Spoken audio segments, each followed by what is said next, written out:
बिस्मिल्लाहिर्रहमानिर्रहीम। फमन कान मिनकुम मरीज़न औ अला सफ़रिन फ़इद्दतुम मिन अय्यामिन उख़र वअलल्लज़ीना युतीक़ूनहु फ़िद्यतुम तआमु मिस्कीन। सदक़ल्लाहुल अज़ीम। मेरे भाइयों, अल्लाह ताला ने हमें रमज़ानुल मुबारक का महीना अता फ़रमाया। अल्लाह ताला का बहुत बड़ा एहसान है।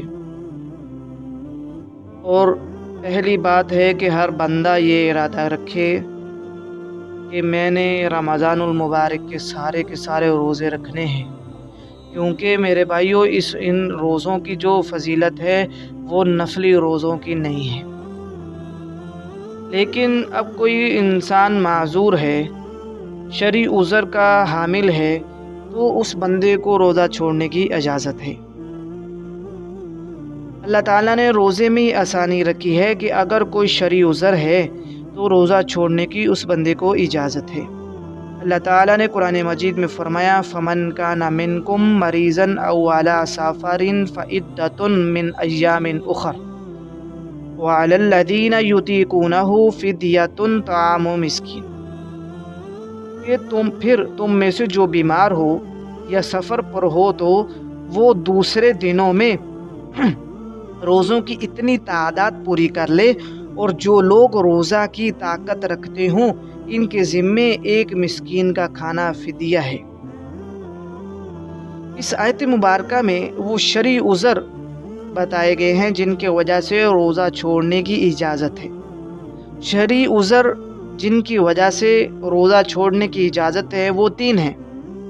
कितने हैं शरई उज़र? 3 हैं। नंबर 1 मरज़, नंबर 2 सफ़र, और नंबर 3 ज़ौफ़। जो मरीज़ है यानी मर्ज़ है, पहली जो उज़र है, ऐसा मरीज़ के रोज़ा रखने से इसकी जान को ख़तरा हो या बीमारी के शिद्दत इख्तियार कर जाने का अंदेशा हो, और माहिर डॉक्टर जो दीन और रोज़े की अहमियत से भी वाकिफ़ हो वो कहे कि तुम्हारे लिए रोज़ा रखना नुकसानदेह है, तुम रोज़ा ना रखो। इस सूरत में शरीयत ने इजाज़त दी है कि ये मरीज़ रोज़ा ना रखे और बाद में जब तंदुरुस्त हो जाए तो इन छोड़े हुए रोज़ों की क़ज़ा कर ले। और जो दूसरा उज़र था वो मुसाफिर।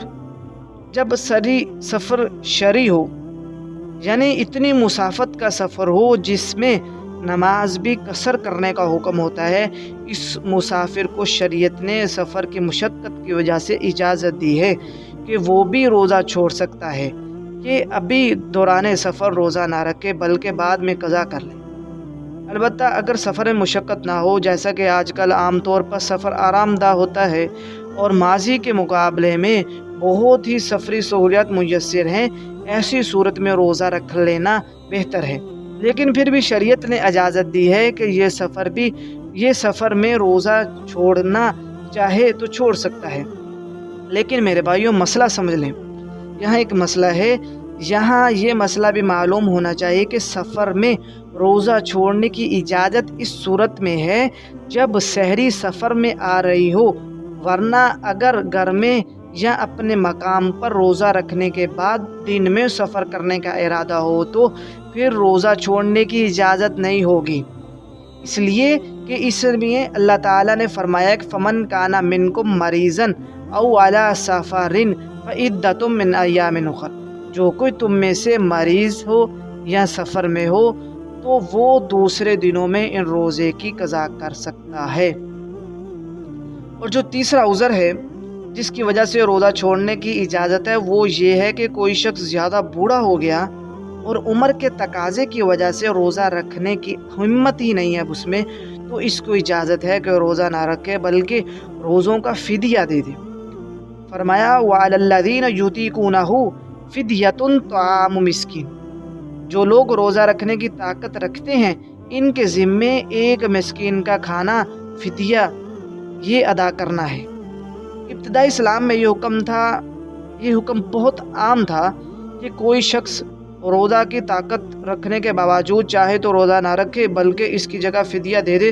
لیکن بعد میں یہ عام حکم منسوخ ہو گیا اور اس سے اگلی آیت مبارکہ میں یہ حتمی حکم دیا گیا کہ جو شخص بھی رمضان کا مہینہ پائے وہ روزے رکھے، البتہ جو لوگ زیادہ بوڑھے ہوں اور ضعیف ہونے کی وجہ سے روزہ رکھنے کی طاقت نہ رکھتے ہوں، ان کے لیے اب بھی یہی حکم ہے کہ وہ روزہ نہ رکھیں، ان کو ایک فدیہ دے دیں، ان کا فدیہ دے دیں۔ اور یہاں پہ بھی ایک مسئلہ سمجھ لیں کہ ایک روزے کا فدیہ صدقہ فطر کے برابر ہوتا ہے۔ خلاصہ میرے بھائیوں، یہ جو آپ کو عذر شرعی عذر بتائے ہیں، ان کا خلاصہ یہ ہے کہ روزہ رکھنا ہر عاقل بالغ مسلمان پر فرض ہے۔ بغیر کسی شرعی عذر کے روزہ چھوڑنا یہ بہت بڑا گناہ ہے، گناہ کبیرہ ہے، اور شرعی عذر کی وجہ سے روزہ چھوڑنے کی اجازت ہے وہ 3 ہیں: مریض ہو بندہ، سفر میں ہو بندہ، یا ضعف ہو۔